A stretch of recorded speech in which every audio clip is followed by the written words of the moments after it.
23 मार्च 1931 Lahore central jail के बाहर घना अंधेरा था। भीतर एक छोटी सी जेल कोठरी में बैठे थे भगत सिंह, भारत की आजादी के लिए जान देने वाले उन क्रांतिकारियों में से एक जिन्होंने लाखों नौजवानों के दिल में बगावत की चिंगारी सुलगा दी थी। उस रात जेल की दीवारें भी बेचैन थीं। भगत सिंह अपने दोस्तों राजगुरु और सुखदेव के साथ अंतिम समय बिता रहे थे। वे तीनों जानते थे ये रात उनकी जिंदगी की आखिरी रात है। फिर भी उनके चेहरों पर न डर था न पछतावा। हाँ, एक अजीब सी चमक जरूर थी, जैसे किसी लंबी लड़ाई के बाद सच्चे सिपाही को होती है। अचानक जेलर अंदर आया। उसने आदेश दिया, अब बस चलने का समय आ गया है। भगत सिंह मुस्कुराए, वैसी मुस्कान जो कठिन समय में भी दूसरों को हिम्मत दे जाए। उन्होंने अपना पसंदीदा किताब उठाया और 2 पंक्तियां पढ़ी।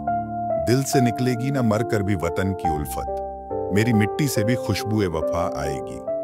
भगत सिंह ने राजगुरु से कहा, डरना नहीं, हमारा बलिदान बेकार नहीं जाएगा। हिंदुस्तान एक दिन आजाद होगा। राजगुरु और सुखदेव ने भी सिर झुकाकर मुस्कुराहट के साथ हामी भरी। जेलर तीनों को फांसी के फंदे की ओर ले गया। रास्ते में भगत सिंह गाते रहे, मेरा रंग दे बसंती चोला। कहा जाता है जब फांसी का तख्ता करीब आया तो भगत सिंह जरा भी नहीं घबराए। वे जोर से बोले, इनकलाब जिंदाबाद।